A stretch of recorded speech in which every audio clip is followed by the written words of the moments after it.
আমার চ্যানেলে আপনাদের স্বাগত। আজকে চলে এসেছি শান্তিনিকেতনের মেলার মাঠ, আর মাত্র দুদিন পর পৌষ মেলা। তো আজকের ভিডিওটিতে থাকবে সেই সমস্ত তথ্য। 2019 সালের পর এবার মেলার আয়োজন করছে বিশ্বভারতী। আজকে 21শে ডিসেম্বর। 23শে ডিসেম্বর থেকে এবছরের পৌষ মেলা শুরু। আজকে হঠাৎ মনে হলো একবার মেলার মাঠ থেকে ঘুরেই আসি, মেলার প্রস্তুতি কীরকম চলছে সেটা দেখার জন্য।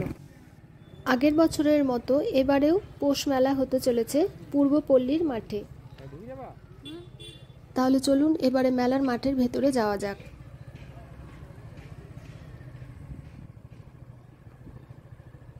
পৌষ মেলায় এবার রেকর্ড ভিড়ের আশা করা যাচ্ছে।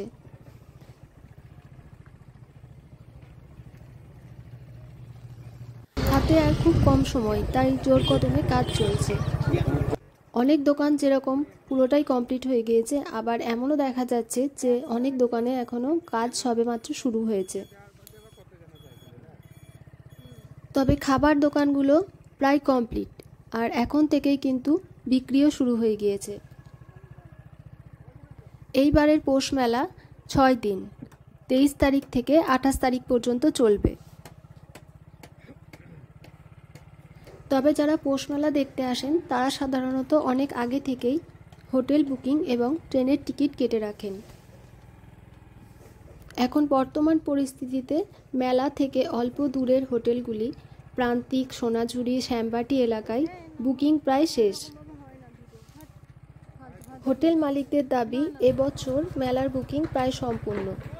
পূর্বপল্লীর মাঠ থেকে 5 কিলোমিটারের মধ্যে কোনো হোটেলই আর খালি নেই। অনলাইন বুকিংও শেষ। আজকে অনেক জায়গায় বৃষ্টি হয়েছে, কিন্তু শান্তিনিকেতনের এই দিকে বৃষ্টি হয়নি। বৃষ্টি হলে অনেকটাই ক্ষতি হয়ে যেত, কারণ যে সমস্ত দোকানগুলো এখন তৈরি হয়নি তার পাশেই বাইরে সমস্ত মাল ফেলে রাখা হয়েছে।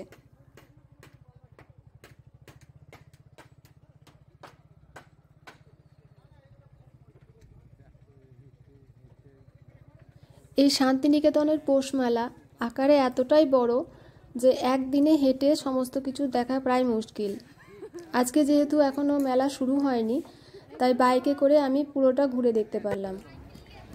এই জায়গাগুলো এখনও ফাঁকা আছে, এখানেও কিন্তু অনেক স্টল বসবে।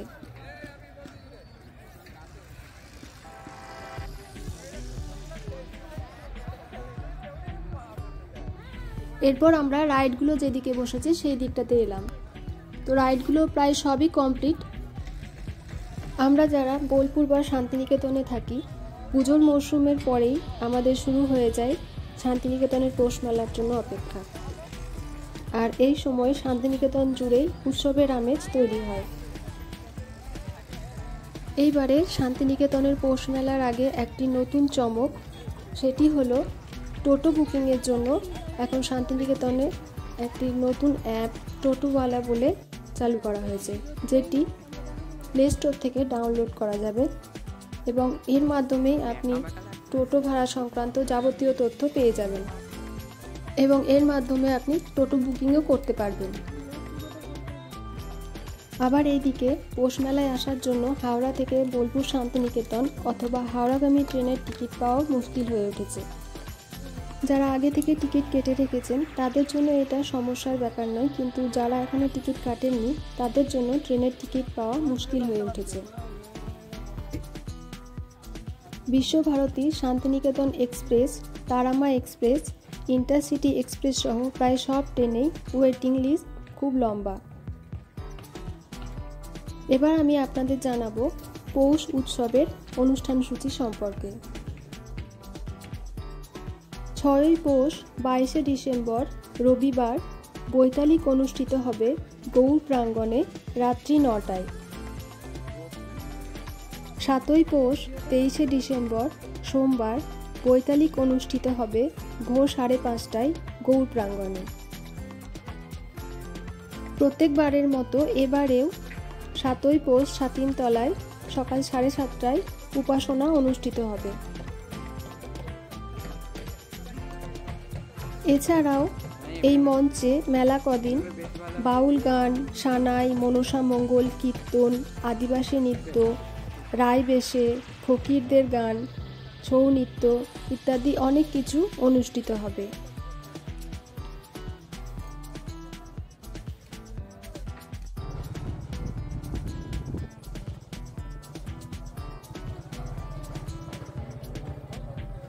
মাঠে গিয়ে দেখলাম আমাদের মতো অনেকেই মেলার মাঠে ঘুরতে এসেছে।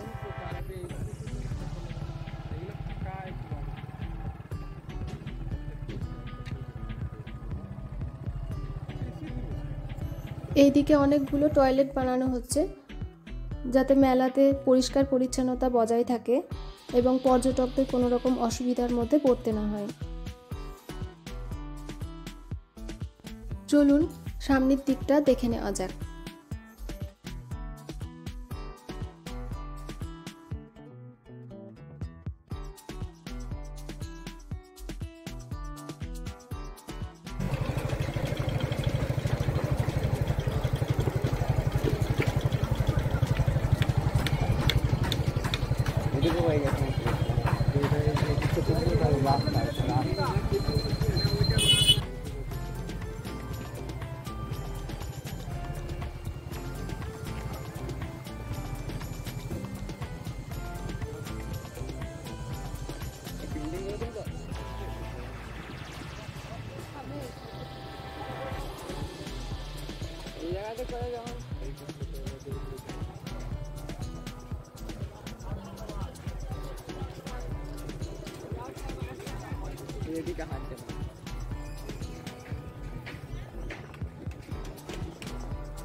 আজকের ভিডিওটিতে পৌষ মেলার প্রস্তুতির সমস্তটাই তুলে ধরলাম।